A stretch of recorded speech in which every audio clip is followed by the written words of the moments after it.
Alright, if you've been watching these videos for a while, you know that we've been having some dramas with the previous fridge. Okay, so it was up to 10, even though temperature set to 4. It's dropped down to 8 at least. We just swapped it over for an upright. Here's how we did it. So much fun.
Just too tall.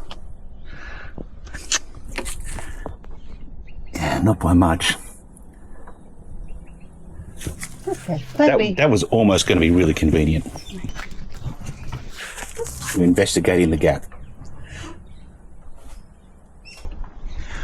So it does look like we can reverse this door according to the instructions here, and that's going to make more sense. It means the door can open that way rather than opening into the kitchen. So I think before we go any further, that's the next step. We'll swap the door over and see how that looks.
We're at morning 2. We did a few measurements yesterday, pulled the old fridge out, and did a Bunnings trip to pick up some bits and pieces. Why we chose Easter Saturday to go to Bunnings, I don't know. It was kind of busy.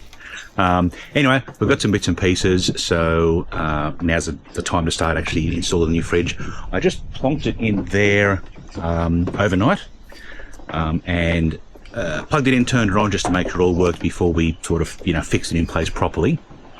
And we've got, according to that, I hope that's in focus, 1 degree, which is probably colder than we want it to. Now, if I open this here, can't open it all the way yet because we haven't elevated it. There's a little dial here. I have that on 5, so I'm going to change that to 4 temporarily. I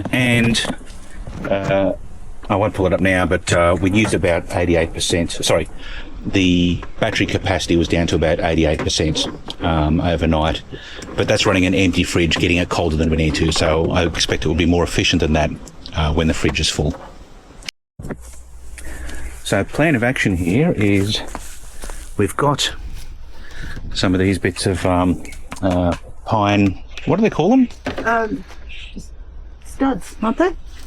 Anyway, yeah, pine somethings. So we need to trim these back, but we'll have one on that side, another one on the outside, on that side, which gives us an elevated place to put the fridge. So the door opens? So the door opens, door clears that. there'll be some space underneath it to put these sort of dish drying mats and whatnot, but we're going to have to put a block here so we don't lose them completely underneath there. And then we're going to grab some of this and run it there and there, which gives us something to screw the fridge into to keep it fixed in place.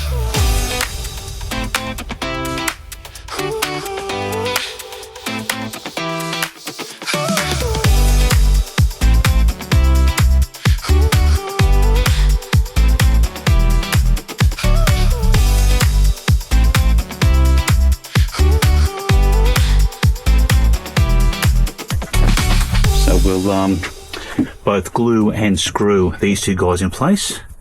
We've done our measurements. The feet sit there and there, so we're covered in our left and rightness, if that's a word. It is now. Alright, so we've got, that's going to sit on there like that. Screw that in there, which means we can screw the fridge in there. We do the same thing for this side, but it's just a tad too long. So we'll just fix that one up quick. Alright, so you've shaved enough off that, have you?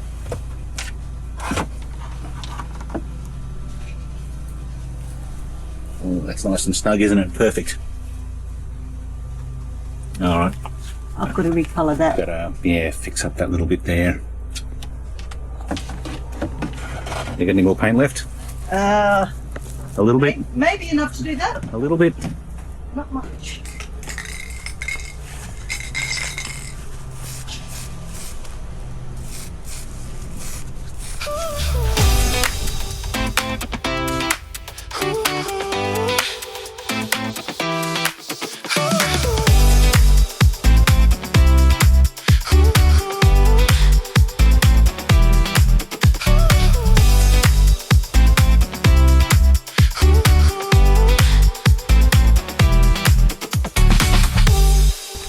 You get a smiley face on this one too? Yep. 2 smiley faces?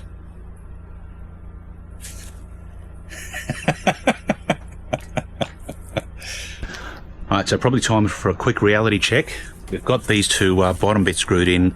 We're just going to throw the fridge in quickly and just make sure that we do have the clearance we're expecting and we can open it up okay.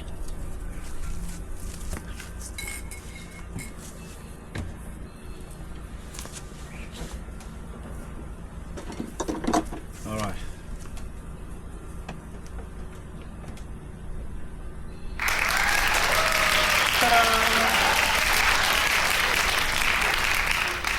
So I've got this little stopper at the back there we're going to use to stop the things that we put under here sort of completely disappearing out the back there.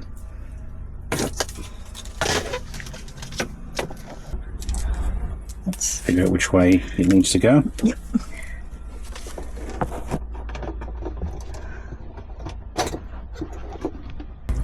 Then the theory being that if we throw that under there, it's not going to go That's as far as it goes, yeah. like it has to jump a fair distance to get lost. Yeah, yeah. No, I think that'll do the job nicely. So I'm using 8G by 40mm timber screws for this. But if we look at that, there's not that much coming out of the edge of those there. So what I'm doing is drilling the hole for that, and then using a bigger drill, countersinking these in by a couple of millimeters, so that we end up with sort of about, that much through into the timber, which is why we've kind of doubled up using the glue, just to be on the safe side, because that much into the chipboard or MDF or whatever's going on in there is a bit but with the addition of the glue and the fact that these bits make it just a snug fit, like the width of those is almost perfect.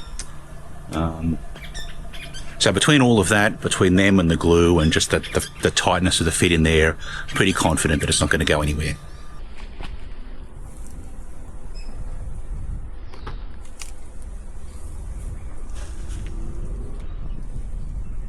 It's a moment of truth. Got everything, all the timber screwed and glued in place. Fingers crossed it all fits.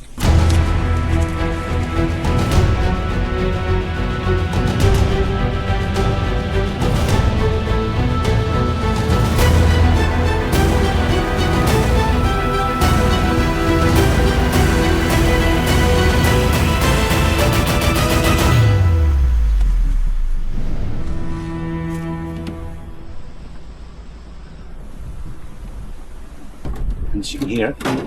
Well, there is a way to get that out. Oh, there's no way of getting these out. Shit, I hope we don't ever want to change this around. So, one thing we didn't really think about is that the door opens that way fine, but we're now a bit... We do need to take that out. We've got to basically take the fridge out, which isn't the end of the world. I mean, it's 3 screws and you can slide it forwards. Probably not the sort of thing you do every day anyway, is it? No. No, it's still all accessible. All right, other than that, fridge swap over is done. Huzzah! Now we've got to do the plumbing. The jobs never end, do they? It's almost lunchtime though.